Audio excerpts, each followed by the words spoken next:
Hello guys, आपका अपना YouTube channel classical math में फिर से स्वागत है। तो आइए गाइस, हमें आज पढ़ना है इंग्लिश में। जैसा कि हमें पता है आर्टिकल अभी चल रहा है, कुछ वीडियो एक दो वीडियो और चलेगा, उसके बाद हम लोग आर्टिकल को ख़त्म करेंगे। तो आज हमें पढ़ना है some more uses of a and the. तो फिलहाल ए एन के बारे में ही हम पढ़ रहे हैं अभी जो है। पिछला दो वीडियो जो है वो हम लोग ए एन के बारे में ही पढ़ रहे थे कि एक्चुअली पहला वीडियो पहले तो हम पढ़ लिए थे कि ए एन और द का पोजीशन कहाँ कहाँ है, यानी कि आर्टिकल्स को यूज कहाँ करेंगे, उसका पोजीशन कहाँ। उसके बाद हम लोग अभी पढ़ रहे हैं दो वीडियो से लगातार कि ए और ए एन का प्रयोग कहाँ करेंगे और जो है कब कब और कैसे करेंगे। तो उसके बाद फिर हम लोग उसके बाद जो है एक फ्रेश वीडियो में द का यूज कर लेंगे और उसके बाद हम चैप्टर को एंड करेंगे। तो आइए हम यहाँ पे देख रहे हैं, तो ए एन का प्रयोग पिछले वीडियो में हम लोगों ने देख भी लिया है और उसमें कुछ एक्सरसाइज भी बना लिया है, यानी प्रैक्टिस भी कर लिया। आज हमें देखना है सम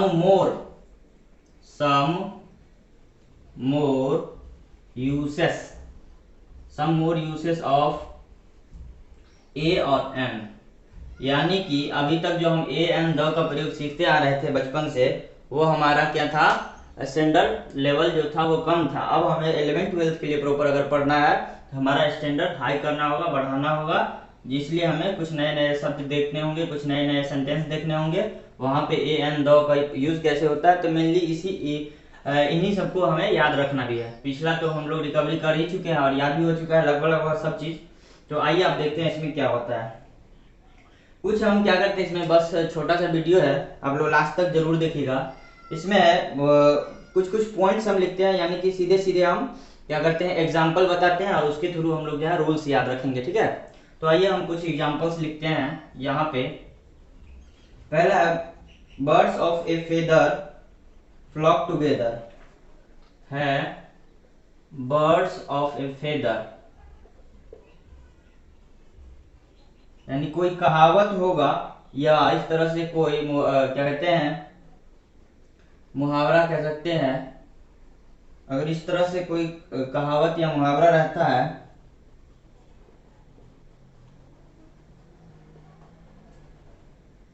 ना। तो यहाँ पे बर्ड्स ऑफ ए फेदर, तो बर्ड्स ऑफ ए फेदर, तो यहाँ पे जो है आर्टिकल्स लगेगा और वो आर्टिकल्स क्या लगेगा, ए लगेगा। यानी कि birds of a feather flocks together, यानी कि इसका मतलब होता है एक ही पंख वाले जो है साथ साथ, यानी birds of a feather flocks together, एक ही जैसा पंख वाला। तो जब एक ही जैसा पंख वाला, यहाँ पे पंख एक ही जैसा पंख वाले कहने का मतलब क्या, पंख बहुत सारा है लेकिन फिर भी हम यूज एक ही किए हैं। एक का मतलब होता है हिंदी में एक और सिर्फ एक। तो यहाँ पे टुगेदर भी है और फेदर जो है यानी कि दो पंख या दो एक जैसा पंख। तो जोड़ा जब हम करते हैं, जैसे कि अब दो गो जूता है ना, दो क्या है, यहाँ पे दो पीस जूता है। तो जूता अलग अलग अगर होगा और प्रॉपर जूता के लिए हमें कहेगा तो ये दो वर्ड हो गया, तो यहाँ तो आर्टिकल्स नहीं लगेगा। लेकिन यही जूता के जोड़ा को एक साथ रख दिया जाए, ये एस एच शूज है, जूता के जोड़ा को अगर एक साथ नाम दिया जाए तब उसमें हम लोग क्या करेंगे, ए या ए एन का यूज करेंगे, ठीक है। तो वही चीज है यहाँ पे, पंख तो बहुत सारे हैं है ना, लेकिन सभी पंख कैसे है, एक जैसा है और उनका जो है एक ही लेवल से, एक ही स्तर पर उस सारे को कहा गया है। तो इसलिए यहाँ पे आर्टिकल्स का यूज हम लोग किए हैं, ठीक है। अगला है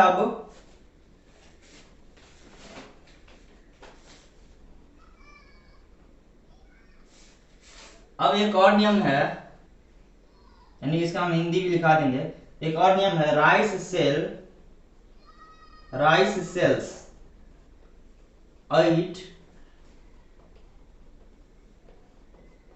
8 रुपीज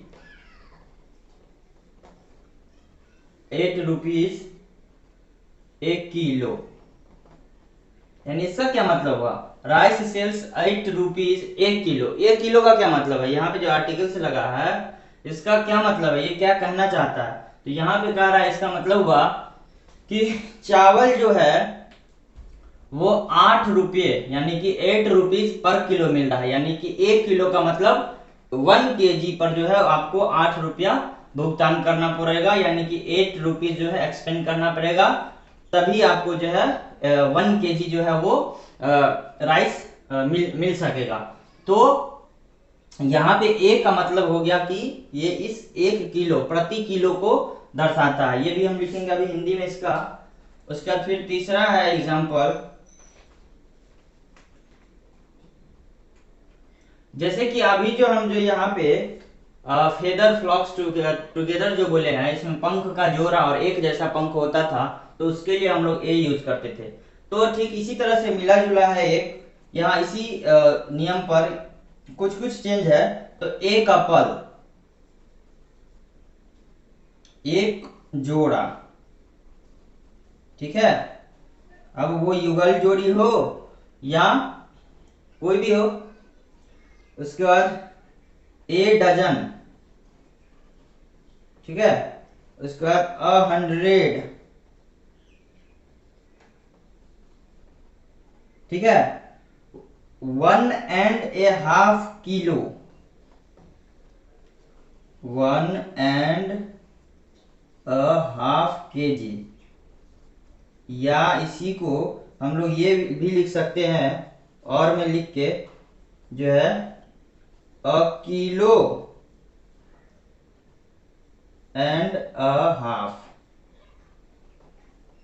अब आइए इसको समझिए फिर से। पहला नियम तो समझ गए हम कि birds of a feather flocks together, यानी कि जब एक जैसा एक जोड़ा या एक जोड़ा पंख होगा और उस जोड़े वाले पंख में जितना भी पंख हो, तो उसका पूरा सेटअप एक समूह को, अगर समूह का खास किसी समूह का बोध हो और उसमें भले कितना भी वस्तु हो, तो उसके लिए हम आर्टिकल यूज करते हैं। ठीक वही चीज है यहाँ देखिए, ये एक कपल कह रहा है, तो कपल का मतलब होता है जोड़ा। तब इस कपल में एक से अधिक वस्तु है, लेकिन फिर भी हम वहां आर्टिकल यूज किया है। ए डजन, डजन मतलब क्या, एक डजन में हम लोग जैसा कि जानते हैं 12 थिंग्स होता है, यानी कि 12 वस्तु। तो 12 वस्तु का एक सेटअप हो गया डजन, तो उसके लिए भी ए लगा दिया। तो उस पूरे 12 वस्तु के समूह को एक साथ अगर हम लोग किसी सेंटेंस में यूज करेंगे, तो उसके लिए ये आर्टिकल्स लगेगा। लेकिन अलग, अगर जैसे कि एक चीज और बताते हैं आगे आप लोगों को, अभी देखिए, जैसे किसी गाय के समूह को, है ना, किसी गाय के समूह को अगर हम सीधे सीधे कहेंगे a cow is a animal, तो यहाँ पे ए काउ इज ए एनिमल जो है, तो यहाँ पे ए काउ का मतलब हुआ गाय की जितनी भी जाति है, पूरा समूह, गाय का जितना भी जाति समूह है उसके पूरे के बारे में बता दिया, इसलिए ए काउ लगा। लेकिन हम ये भी तो लिख सकते हैं cows are animals, cows are animal, मतलब गाय जो है वो जानवर होती है। तो आगे हम पढ़ेंगे इसका फिलहाल डिटेल में। फिर ही देख लीजिए यहाँ, तो डजन का मतलब हुआ कि अगर पूरा एक डजन वस्तु का एक सेटअप में एक समूह को सीधे हम उसका बोध करते हैं, तो वहां ए एन लगता है, यानी कि आर्टिकल लगता है। लेकिन अगर जो है वो प्लूरल नंबर हो और काउंटेबल हो, लेकिन प्लूरल नंबर हो, तो वहां पे ए एन नहीं लगता है। चलिए अब है 100, ए 100, तो एक 100 वाले वस्तु का एक समूह है जिसके लिए एक 100 का लगा हुआ है। अब है 1.5 kg, यानी कि 1.5 किलो, यानी कि हाफ का मतलब क्या, आधा, 1.5 किलो, तो कितना हो गया 1 किलो और आधा किलो, यानी कि 1.5 किलो, कितना 1.5 किलो। तो इसी को हम इस तरह से लिख सकते हैं 1 किलो ए हाफ, मतलब एक 1 kg और एक आधा kg। अब दोनों को जोड़ दीजिए तो 1 kg प्लस आधा हाफ kg कितना हो जाएगा 1.5 kg, यानी कि 1.5 kg हो जाएगा, यानी कि जो है 1.5 kg हो जाएगा। तो चलिए इसका हम हिंदी में थोड़ा लिख देते हैं नियम, इसको इसका जितना भी एग्जाम्पल है, इस एग्जाम्पल के अनुसार इसका हम लोग क्या करते हैं, हिंदी में कुछ नियम लिख लेते हैं। तो इसका समझने के लिए, यदि कोई जोड़ा हो और एक जैसा हो, यदि किसी वाक्य से, यदि किसी वाक्य से एक जोड़ा, ठीक है, एक जोड़ा कहिए, ये इसके लिए कॉमन हम लिख देते एक जोड़ा, या इसको कह लीजिए एक जोड़ा कहिए, या एक शब्द समूह, या सीधे सीधे कहिए एक समूह, पूरा मतलब पूरा एक ग्रुप। तो इसके लिए पूरे एक ग्रुप के लिए, इस सब के लिए हम लोग क्या करते हैं, आर्टिकल्स यूज करते हैं। लेकिन उस ग्रुप में जो है वो प्लूरल अगर नंबर होगा तो उसके लिए हम लोग आर्टिकल्स नहीं यूज करेंगे। तो वाक्य से एक जोड़ा, एक समूह, एक दर्जन, एक दर्जन, है ना, इत्यादि के लिए, इत्यादि के लिए, है ना। और इससे पहले भी लिख दीजिए, एक दर्जन से पहले लिख दीजिए प्रति किलो, प्रति किलो, एक दर्जन प्रति किलो इत्यादि के लिए आर्टिकल का यूज करेंगे, आर्टिकल का इस प्रयोग होता है, आर्टिकल का प्रयोग होता है। मतलब आप लोग अच्छे से एक बार फिर से देख लीजिए वीडियो को बैक करके, और फिर से यानी तो यहीं पे थोड़ा सा रोक के आप लोग सोचिए और समझिए कि हमने क्या लिखा है और क्या बताया है। फिर भी अगर डाउट हो तो आप हमें कमेंट कीजिएगा। तो इसके लिए भी वही है और इसके लिए भी वही है।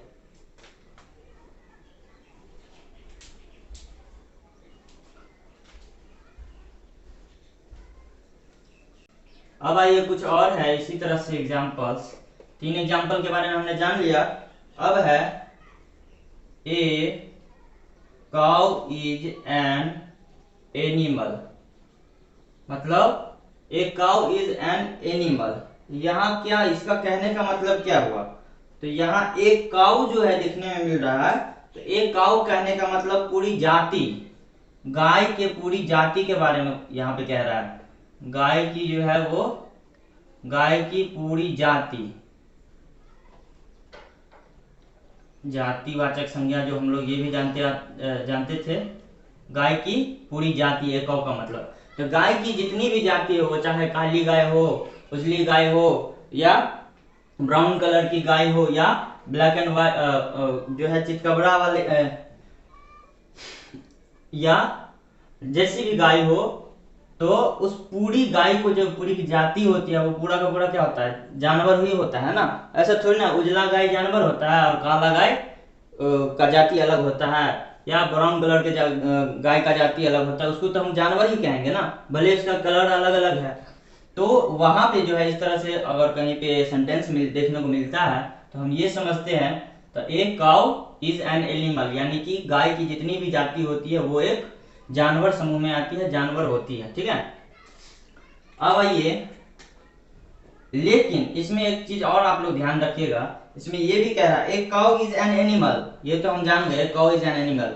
इसका हिंदी हो जाएगा जैसे कि गाय एक जानवर है, लेकिन इसको हम इस तरह से भी दूसरे शब्दों में ये भी लिख सकते हैं, काउज, अभी जो हमने बताया था इससे पहले वही चीज है, काउज आर एनिमल्स, मतलब गायें जो है वो जानवर होती है, जितनी भी गायें, काउज का मतलब जितनी भी गायें हैं वो जानवर होती है। तो इसलिए यहाँ पे आर्टिकल यूज नहीं किया। अगर आर्टिकल यूज करेंगे तो हम V5 यानी कि SES नहीं लगाएंगे, यानी कि प्लूरल नहीं बनाएंगे, और अगर आर्टिकल नहीं लगाएंगे तब हम प्लूरल बना देंगे इसको। तो जान, लेकिन दोनों का जो है मीनिंग सेम ही है, दोनों के सेंटेंस का मतलब एक ही है। अब आइए यहाँ पे है अगला सवाल, there was a king, the king was very wise. There was a king, हम लोग इस तरह के सेंटेंस अक्सर अभी तक कहानियों में सुनते आ रहे हैं, यानी कि स्टोरी, जितना भी हमारे इंग्लिश बुक में जितनी भी स्टोरियां हैं वहां पे बहुत बचपन से हम लोग इस तरह से वर्ड, इस तरह से सेंटेंस सुनते आ रहे होंगे, देयर वाज ए किंग। लेकिन आज हम जानते हैं कि ऐसा क्यों होता है, और इसमें जो एक एक वर्ड है वो क्यों और कैसे लगा होता है उसके बारे में हम लोग आज जानते हैं। इससे पहले हम लोगों ने बस ये समझा था कि इस तरह से स्टोरी में एक आसानी से जो है वो सिंपल सिंपल कुछ वर्ड्स है जिसको हमें पढ़ना होता था। तो आइए, देयर वाज ए किंग, तो यहाँ पे ए क्यों लगता था, राजा के पीछे ए क्यों लगता था, है ना। तो जब हम किसी व्यक्ति के बारे में पहली बार जिक्र करते हैं, या जब किसी हम वस्तु के बारे में पहली बार जिक्र करते हैं, तो वहां पे जो है आर्टिकल लगाते हैं, ए एन का प्रयोग करते हैं। ठीक है। There was a king, the king was very wise. एक समय की बात है कि एक राजा था, देयर वाज ए किंग, एक राजा था, the king was very wise, वो राजा जो था वो कैसा था, बहुत बुद्धिमान था। ठीक है, तो यहाँ पे ए भी जो है वो क्या लगा है, आर्टिकल लगा है ए एन, और यहाँ पे दो जो है ये भी आर्टिकल लगा है, लेकिन यहाँ पे दो लगा है, तो दो का आर्टिकल हम लोग अभी नहीं पढ़ रहे हैं। हम लोग अभी ए और एन का यूज है, सम एक्स्ट्रा यूज, मतलब कुछ ज्यादा और कैसे यूज होगा वो हम लोग, और कहाँ कहाँ यूज होता है ये हम लोग देख रहे हैं। इससे पहले ए एन का प्रयोग तो सीख चुके हैं, अब जो है वो ए एन का थोड़ा एक्स्ट्रा यूज सीख रहे हैं कि ए एन आखिर और कहाँ लगता है। इस तरह से इसका एक और आता है एग्जाम्पल, दूसरे एग्जाम्पल से आपको और कंफर्म हो जाएगा, आप जान जाइएगा कि ऐसा क्यों होता है। तो I lost a pen, the pen was very costly. तो यहाँ पे दिखने को आप लोगों को मिल रहा है ए और यहाँ पे द। तो आई लॉस्ट ए पेन, मैंने एक कलम खो दिया। ठीक है, मैंने एक कलम खोया। The pen was very costly, जो बहुत ही महंगा था। तो यहाँ पे यूनिक है, इसलिए वो जो है द लग रहा है, और द का प्रयोग हम बताए थे यूनिक और जो है डेफिनेट सेंटेंस के लिए लगता है। तो और यहाँ पे जो है आई लॉस्ट ए पेन, मैंने एक पेन खो दिया, तो यहाँ पे इसलिए जो है आर्टिकल ए एन का प्रयोग होगा। तो अब आइए अगला पॉइंट है और लास्ट पॉइंट है, आई एम ए डॉक्टर। यानी कि अगर यहाँ पे सेंटेंस के थ्रू ही हम पूरा नियम समझते जा रहे हैं। ठीक है, कर आई एम ए डॉक्टर, यानी कि इसके कहने का मतलब आई एम ए डॉक्टर मतलब मैं एक डॉक्टर हूं। तो यहाँ पे आर्टिकल का यूज हुआ है, तो ऐसा यहाँ पे आर्टिकल का यूज क्यों होगा, तो क्योंकि नियम कह रहा है कि यदि कोई व्यक्ति पेशे से है, पेशा मतलब किसी का अगर कोई व्यवसाय है, किसी का कोई बिजनेस है, या कोई अगर प्रोफेशनली कुछ है, कोई अधिकारी वगैरह, तो वहां पे ए एन का प्रयोग हम लोग यानी कि आर्टिकल का प्रयोग करते हैं। तो यानी कि हम यहाँ ब्रैकेट में लिख देते हैं पेशा।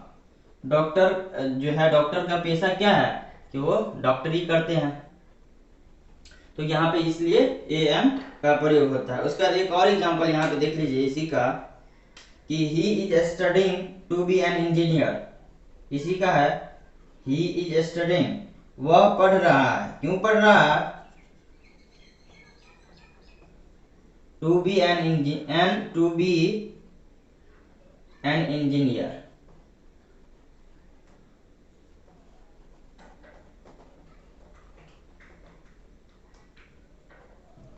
ठीक है, तो यानी कि वह पढ़ रहा है किसके लिए, तो एक इंजीनियर बनने के लिए। ठीक है, तो यहाँ भी आर्टिकल्स का यूज हुआ। तो इस तरह से हमने अभी कितना 6 पॉइंट्स पढ़ लिए, 1 2 3 और 3 पीछे पढ़ चुके हैं पहले।